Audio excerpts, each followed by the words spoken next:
What's up, bosses? Welcome to About Her Business, the podcast where we leave all the gossip at the door and get straight down to business. I'm your host, Jonte, and today we have author, founder of the Cavu Group and KIM Media LLC, Miss Leslie Short. Now, Miss Short's journey is one that many people will look at as unconventional. Expanding from ballet rooms to corporate America, she stepped in rooms that many people didn't expect her to be in. And she's here today to help us set the qualifications or what she means business. So, ladies, grab those cups and those notepads and let's get down to it. The meeting is now in session. Welcome, Miss Short. Thank you. Thank you so much for having me. I'm happy to be here. Yes, ma'am. Thank you so much for being here. Are you ready to get into it? I'm ready. Perfect. Now, this is something that I found interesting. At Mhm. 7 years old, you found that you were a little bit too sophisticated for New Jersey. What was that little girl already sensing about her future? I was born and raised in New York. And at 7, in a kid in New York, you're already on the trains. At that time, Disney didn't own 42nd Street. So you were seeing pimps and prostitutes, and it's the city. So you are used to being that. And then when we had to move to New Jersey at 7 for my dad's business, these kids were, and no offense to anyone, but they were playing in the dirt. They were playing with frogs. And I was just like, where's the lights? Where's the sophistication? And I was like, I don't belong here. So I don't know, but I just knew there was much more. And nothing against Jersey. It was just different. And being that little girl who's in the small city in the South, I had those same big dreams growing up. Why is everybody playing with dirt when we can be reading books and writing and things like that? So I totally identify with that, but I did think that it was quite unique. So thank you for sharing that with our audience, Miss Short. Now, I want to say before the boardrooms and the global brands, there was ballet. What did classical dance teach you about discipline that business school could never, in your opinion? Dancing set the tone for the way that I run my business to this day. There is a self-discipline. So when you're in business school, they tell you about teams and they say about leadership, but dancing is a solo art. And even though there is the quarter ballet, there are dancers that are in the back, and you have the principal, and you have the soloist, goes on and on. At the end of the day, you're judged for yourself. You're judged on your body. You're judged on the way you move. You are your brand. You are your own entity. You are your business. And it's not taught to us that way, but you know that you need to show up. You need to warm up. You need to look right. You need to balance your food. When you get back to the boarding house, you have to balance your weight. There's so many things that come on someone very young that by the time I had the business, that was easy. Get up in the morning, do what you have to do. I've been doing that since 7. Oh, wow. And just, I'm a person that always wanted to take ballet, but just knowing other people that have taken ballet, they totally would identify with what you're saying with the discipline and helping you set up a business because a lot of those people that I grew up with that took ballet are business owners now. So thank you for sharing that important tip of why ballet is definitely important. Now, you've lived and worked across Europe and Japan, which I find incredible, honestly. What did navigating in other cultures teach you about power, presence, and positioning as a woman? You need to know who you are and you need to understand who you are. But when you get to another country, you need to understand who they are and how they move. And so when I was in certain countries, women did not have power, or they had power in a different way. They may not be able to sit in the boardroom, but when their husbands came home, they received the check and ran the household and gave their husbands the allowance. And I had to figure out, how do I move through a system? Back in the States is not built for us, but now in a country in different languages that's not built for us. And when I was in some of those countries and was asked to do certain things that did not play well with my morals, I was very clear that no, that does not work for me. And they would tell me, well, so and so has done it, or an English dancer has done it, or those dancers. I'm like, that's great for all of. We're having a conversation about me and how I need to move today. And so I think it was just understanding my worth in any situation, and then how do I translate it for them to understand what I would and would not do.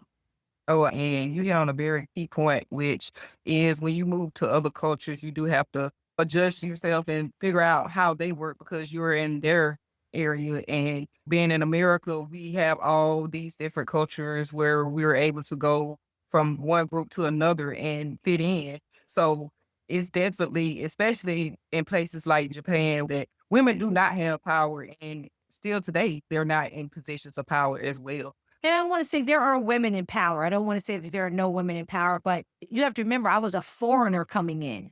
In Japan, I was considered a gaijin. In other places, I was a foreigner. So for a foreigner to come in and have some type of power or the same level of power as other executives that were from that country, that was not, it was not normal. What didn't happen all the time. So I was in a very unique position, so I don't wanna act like women don't have the power. It's also different. This is very different how they move.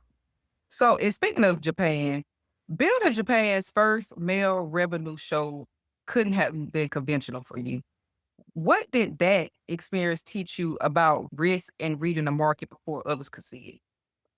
I was I just knew when I was performing, I would watch groups of young women come in and watch our show, and our show was a bit catered to the men, which is cultural there, but I would see them as the only Black dancer there, and really the only Black woman that was kind of walking the streets unless it was Fashion Week because the rest were Army that were there, or Navy or military, and they would follow me because I was on TV, I was on billboards, and they would follow me. And I looked and said, "What do you do for fun?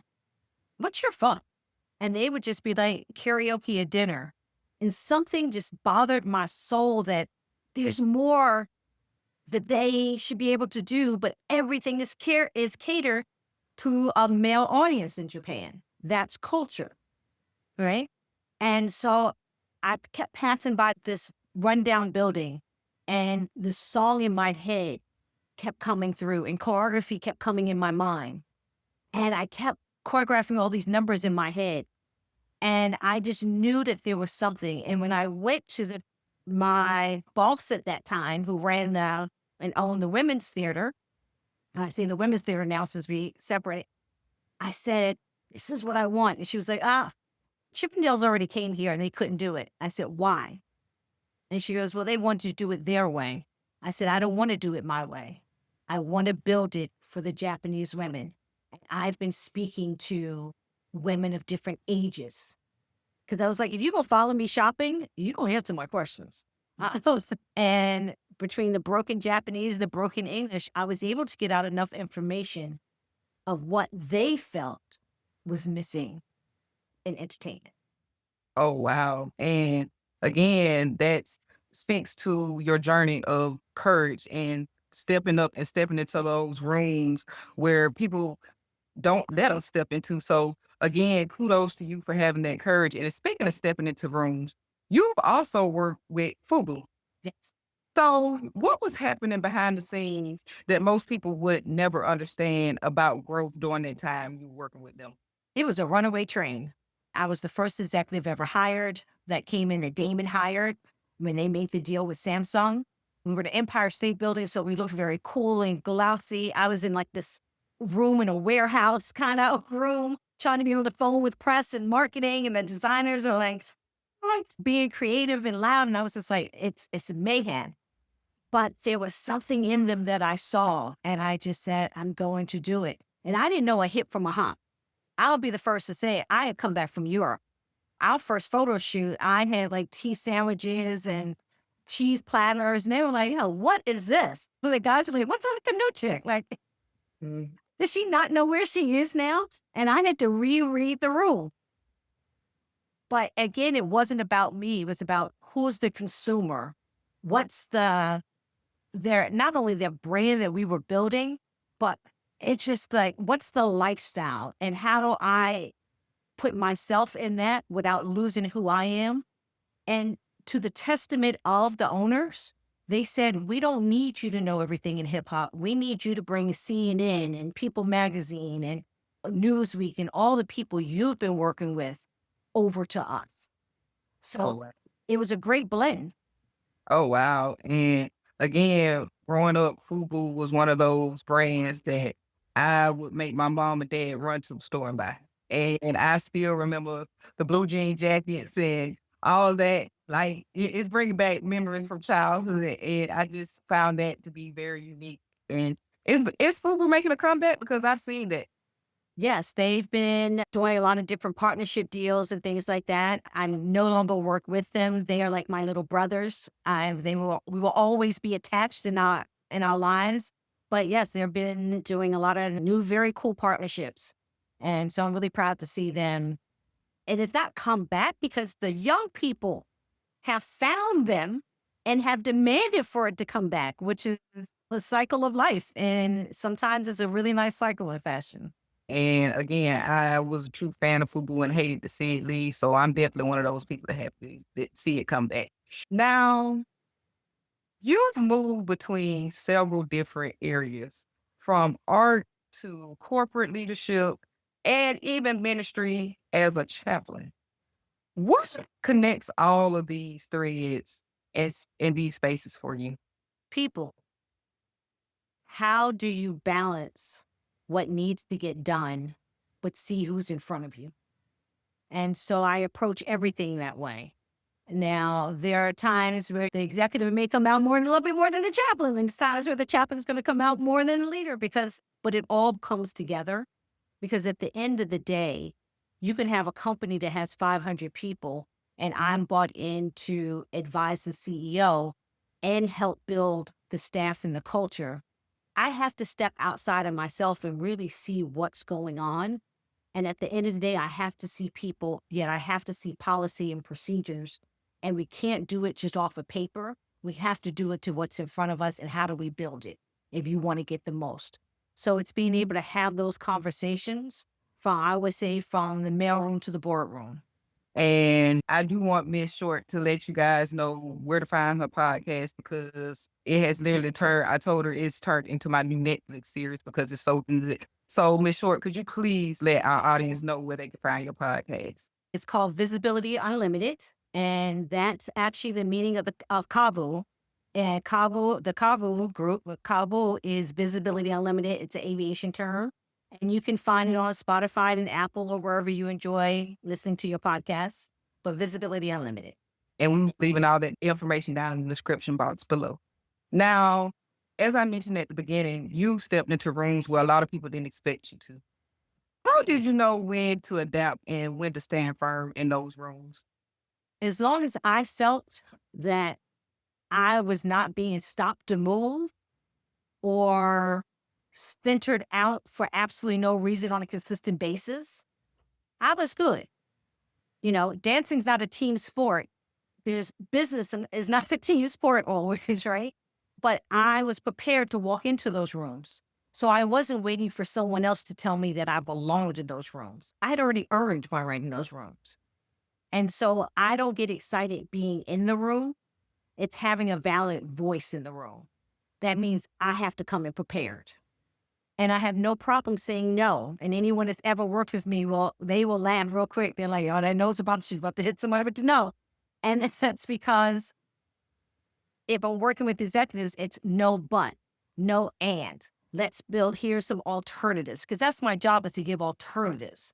But I also won't let someone just decide what they're going to do with me because it makes them comfortable. I'm not here to make you comfortable. I'm here to bring added value. Miss Short, but you hit it dead on the head because often when we're stepping into these big rooms, they literally try to define your identity, and you have to literally fight to remind them, I earned my spot in this room. So I definitely identify with that. I myself, being as young as I am, have stepped in the rooms, and a lot of people think it was given to me. When in reality, no, I worked myself. So thank you for highlighting that aspect of you worked to get here and you earned your spot. Nobody gave it to you. And you don't have to keep trying to prove it because that's when some people want to try to be the smartest one in the room. Know when to hold back and know when to speak up. Absolutely. Hit that dead on the head. And I'm gonna leave that one there, y'all.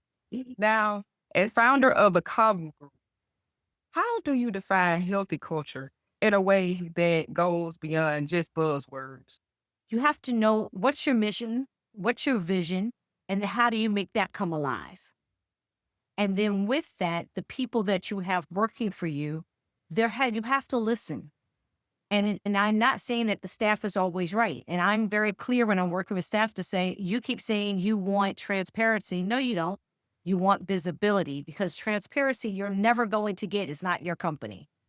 And with leaders, I say, we use that buzzword transparency, but when's the last time you've actually explained why this policy is here? Or walk through something. And so when someone walks into a space and they see that there's communication, that there's an investment in their advancement, then that starts to build a culture. And that's why I say we don't have to worry about whether diversity will be part of that culture. If you can walk in and see that you can understand the system, understand how to grow, understand how to get promotions, understand how to get paid, understand how to find that mentor. If they've built that, which is the responsibility of a company, organization, is to build that environment by listening, by being aware, by sometimes saying no and sometimes saying yes and sometimes saying, let's try it. That's how you build culture. It's evergreen.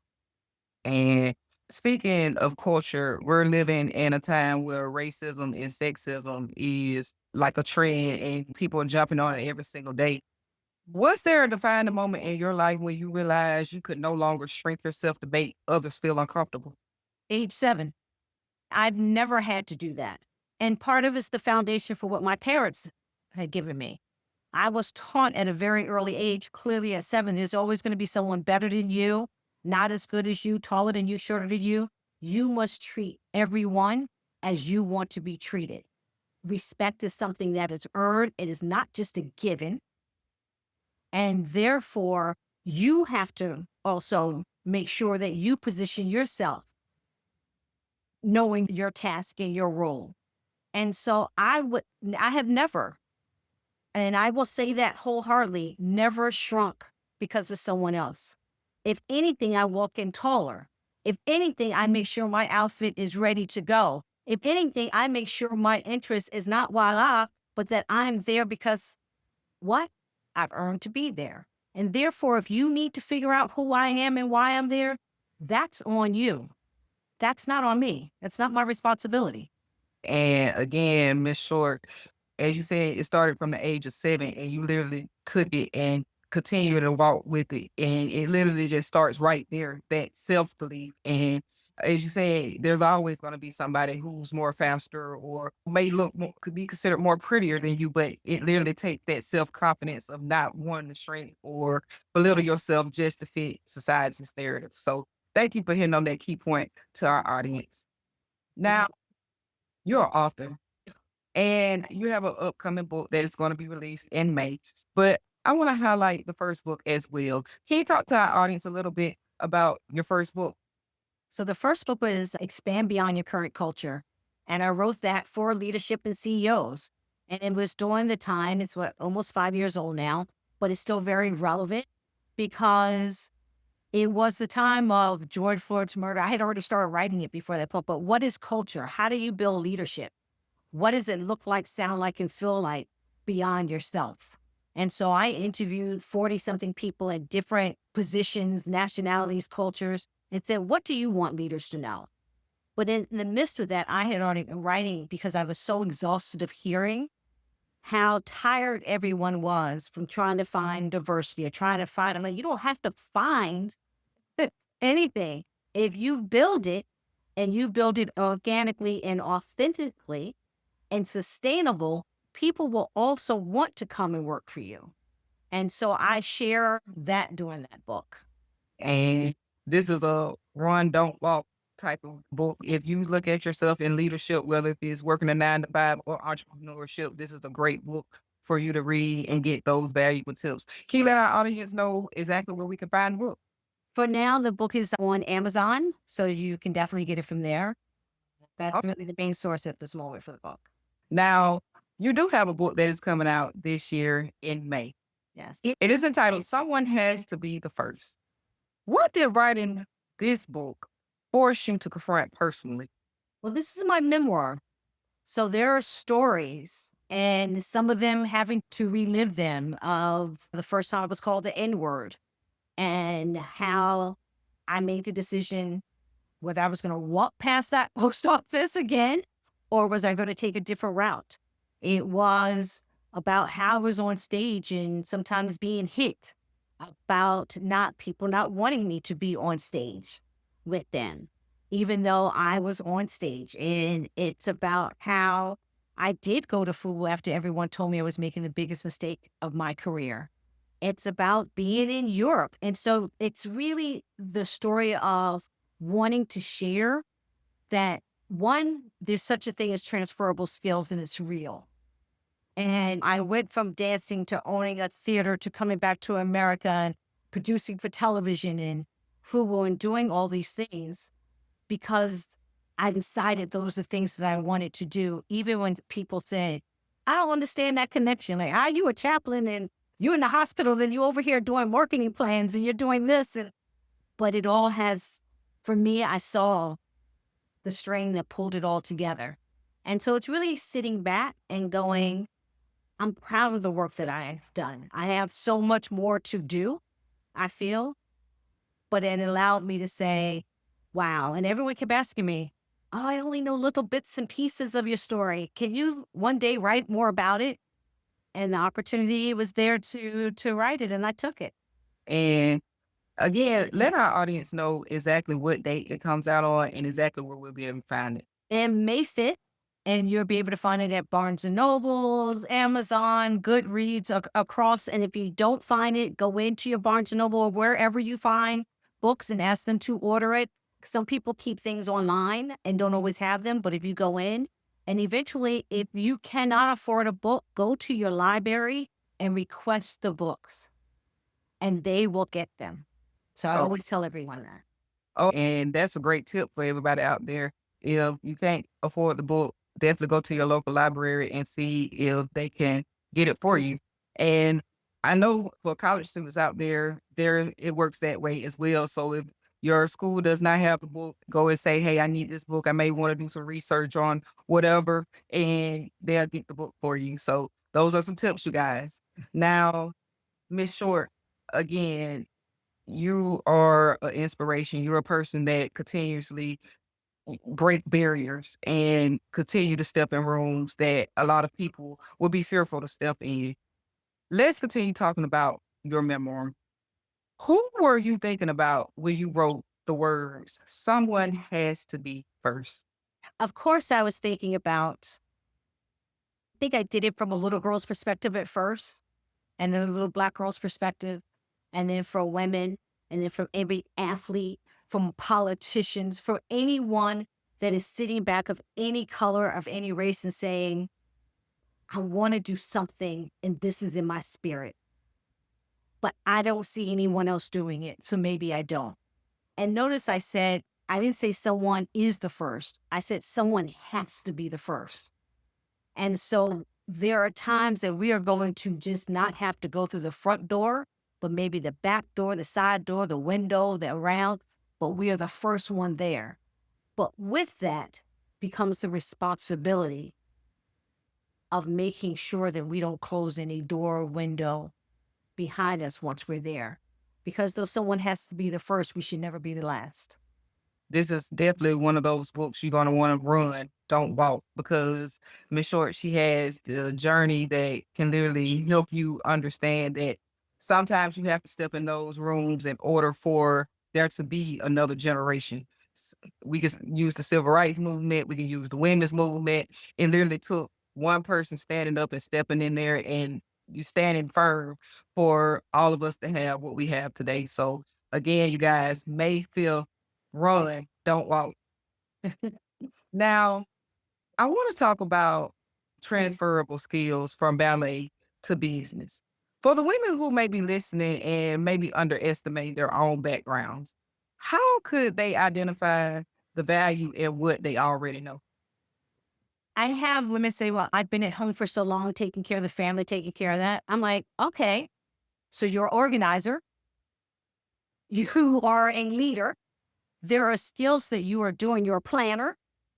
There are things that you are doing on a daily basis that we dismiss as just necessary. Those are skills that I don't care what type of business or activity you're going to do, you're going to need. How do you plan your day? How do you organize your schedule? How do you have conversations with the school teacher the same way you have a conversation with your partner? And so those are skills that we need and they can be transferred. It's how you write it down on the resume and how you shift the language and how you show up within those skills. Yeah. So writing this book and having there's something called ARC readers. People get paid to read manuscripts in advance. Maybe you just love reading. That's a skill. And so I think learning what you do best and where your spirit is taking you and see what's out there, that is your transferable skills. And again, thank you for highlighting that for our audience because a lot of people think that being a people person, being able to organize things in a way to where everybody can use it, or even just answering phone calls and knowing how to take voicemails. A lot of people look at those skills as just basic skills when in reality, if you become an entrepreneur, you'll soon find out that those skills are definitely valuable in becoming successful. So thank you for highlighting those skills that we often tend to think they are just necessities. I want to ask you, where expectations from others clash with your own vision, how did you recalibrate without losing your own momentum? You have to ask yourself, okay, why are they pushing this so much? Do I see a benefit for me? And it is not always monetary, right? Do I feel that there's a benefit for me to be there? And this is as you get older, but even as younger, I would pick up my bag and be like, okay, I'm out. And they would come back for me. I think it's about, it goes back to again, what are you trying to accomplish for yourself? Sometimes we do need to take a step back to the left. And I never say step backwards. Sometimes it's to the left to see what's in front of us. And so I take that time to say, is this a route for me?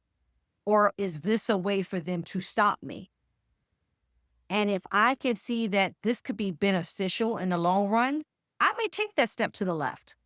But if it doesn't sit right with my soul or my spirit, I'm not doing it. And I'm okay to say thank you, but no thank you. And I've had that happen where someone was about to hand me, I say this story in speaking engagements. Someone was about to hand me a $10,000 check. And everyone was like, oh, okay, cool. But honestly, the deal I had done would have been a $100,000 check. I did it just because we were all connected and doing other deals. So I said no to the 10,000 because the next deal was supposed to be another 100,000. If I had taken the 10, I knew that person was never going to give me the 100,000. And so he was shocked. How dare I turn it down? Did I not know who he was in the industry? And I said, do you not know who I am as a person? And I'm clear how you move. Doesn't work for me. Oh, I love that. You really do have to stand firm on who you are, your values, your morals, and don't let people's other popularity or because we have bigger industries out there who may offer us things that go against our values. So you still have to remember to stick to your values, especially as an entrepreneur, because as you said, if you had took the 10,000, you would have never gotten 100,000. Look at you today. You work with many global brands. And I think for our women entrepreneurs out there, that is something that they can definitely be inspired by. Now, I do want to ask. But can I add something else before we go into the next one? I know we're at time because I want women to know this as well. Don't be your own worst enemy either. So I stand firm, but you notice I said I step back and I really evaluate everything because everything's not going to be golden the moment they hand it to you. Sometimes you need to step back and learn something new to get to the next thing. So be firm, but be aware and be smart. You define that completely well. Don't be your own enemy, but at the same time, remember your value and align. It's basically about alignment. Now, sadly, today's episode is ending, and we always leave with Alexi on about her business. So I give you a couple of moments to think about this. When we think back to your work years from now, how do you want to be remembered? So I always say about legacy, it's not the story I will tell, it's the story that everyone else would tell. And so I hope that my work will be strong enough and powerful enough for those that it touches. I hope one day when I hit God that He said, "You did okay, kid." Because that's all I want is that I did okay and I did no harm. And I'm here to tell you, Miss Short, you're out here leaving a legacy that I'm very proud of you about because you've helped me in several ways just by opening doors and standing there and standing firm. So I will be the first and the millennial generation to thank you for all your work you're doing out here. Thank you. Thank you. I appreciate that. Thank you. Now, we have run out of time today with Miss Short, but before we go, I want to make sure we get all of her information, her socials, how we can sign up for the Cavu Group, where we can find KIM Media LLC, where your book is coming out again, how we can find the first book, the second book. Let us know what the podcast is. Let us know all the details. Well, you can find me on all social media under the Cavu Group at the Cavu Group, TheCavugroup. And that's the website, www.thecavagroup.com. If you want to know about KIM Media, you can do www.kim-media.com. Think it's hyphen, or kimmedia.com. And I'm on LinkedIn at Leslie Short. The book is coming out May 5th. You can pre-order it now, so you can be one of the first to have it. And it's on Amazon, Barnes and Nobles, Goodreads, all those places, as well as Expand Beyond Your Current Culture. My first book is still available at Amazon. And I think I hit it all. And we will be leaving all that information down in the description box below. Any last words before we adjourn today's meeting, Miss Short? I just want to say thank you for what you're doing as well. I think it is important for all of us to share our stories and learn from each other. I am a forever learner, and I think that's something we all can take from it. So thank you very much. I appreciate the interview. And with that, ladies, the meeting is now adjourned. Thanks again to author and founder of the Cavu Group and KIM Media LLC, Miss Leslie Short, for coming on and offering all her insights. And you be sure to subscribe to About Her Business wherever you receive your podcast so you never miss an upload. Also, leave me some comments down in that comment section on which industry you think I should interview next. Until next time, keep your goals tight, your circle tighter, and that bank account growing.